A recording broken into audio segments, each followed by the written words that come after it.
राधे राधे। आज 10 जनवरी 2026 दिन शनिवार माघ माह के कृष्ण पक्ष की सप्तमी तिथि है और आज के दिन हम लोग माघ मास के महात्म्य का 7वां अध्याय पढ़ेंगे। आज के दिन हम लोग जान लेते हैं शुभ मुहूर्त के बारे में। तो ब्रह्म मुहूर्त सुबह 5:38 से 6:26 तक है। साथ ही यह भी जानते हैं कि सूर्योदय का समय सुबह 7:14 पे और सूर्यास्त शाम में 5:54 पे होना है। तो आइए जानते हैं माघ मास के महत्व के 7वां अध्याय को सुनने के लाभ क्या है। इससे भगवान विष्णु, भगवान श्री कृष्ण प्रसन्न होते हैं, पापों का नाश होता है, जन्म जन्मांतर के कष्ट दूर होते हैं और व्यक्ति को स्वर्ग यानी देवता योनि की प्राप्ति होती है, जबकि इसकी कोई हानि नहीं है। यह केवल पुण्य और मोक्ष की प्राप्ति का मार्ग है, जिससे मन शुद्ध होता है और जीवन में सुख समृद्धि आती है। 7वां अध्याय का जो कथा है भगवान के प्रति आस्था और नियमों का पालन करने में महत्व को बताती है, जिसके अनंत फल मिलते हैं। तो आइए हम लोग सुनते हैं माघ मास के महात्म्य का 7वां अध्याय।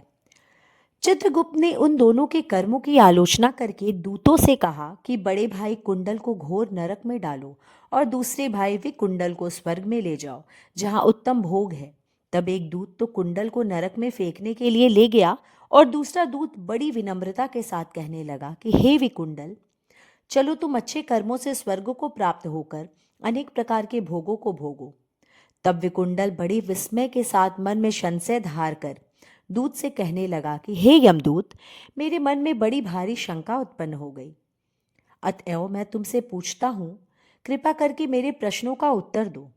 हम दोनों भाई एक ही कुल में उत्पन्न हुए, एक जैसे ही कर्म करते रहे, दोनों भाइयों ने कभी कोई शुभ कार्य नहीं किया, फिर एक को नरक क्यों और दूसरे को स्वर्ग किस कारण प्राप्त हुआ? मैं अपने स्वर्ग में आने का कोई कारण नहीं देखता। तब यमदूत कहने लगा कि हे विकुंडल, माता पिता, पुत्र पत्नी, भाई बहन से सब संबंध जन्म के कारण होते हैं और जन्म कर्म को भोगने के लिए ही प्राप्त होता है।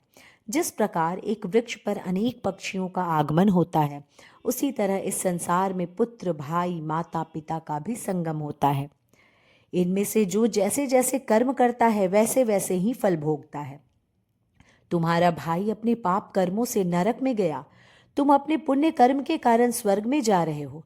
तब विकुंडल ने आश्चर्य से पूछा कि मैंने तो आजन्म में कोई धर्म का कार्य किया ही नहीं, सदैव पापों में ही लगा रहा। मैं अपने पुण्य के कर्म को नहीं जानता। यदि तुम मेरे पुण्य के कर्म को जानते हो तो कृपा करके बताओ। तब देवदूत कहने लगे कि मैं सब प्राणियों को भली भांति जानता हूँ, तुम नहीं जानते।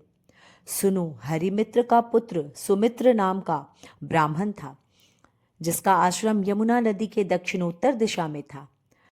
उसके साथ जंगल में ही तुम्हारी मित्रता हो गई और उसके साथ तुमने 2 बार माघ मास में श्री यमुना जी में स्नान किया था। पहली बार स्नान करने से तुम्हारे सब पाप नष्ट हो गए और दूसरी बार स्नान करने से तुमको स्वर्ग प्राप्त हुआ। सो हे वैश्ववर, तुमने 2 बार माघ मास में स्नान किया, इसी के पुण्य के फल से तुमको स्वर्ग की प्राप्ति हुई और तुम्हारा भाई नरक को प्राप्त हुआ।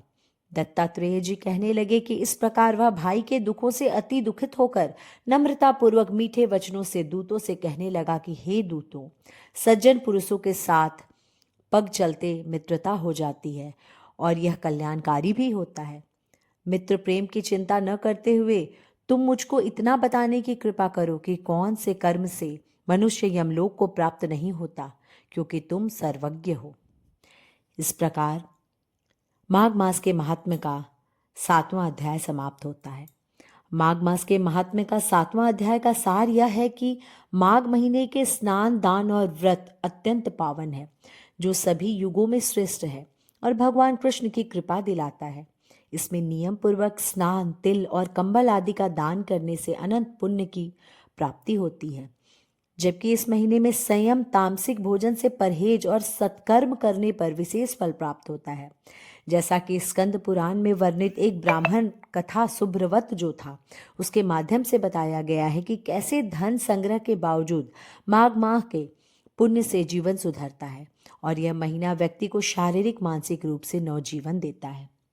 तो चलिए फिर हम लोग मिलेंगे कल के अध्याय में, 8वां अध्याय में। तब तक के लिए राधे राधे।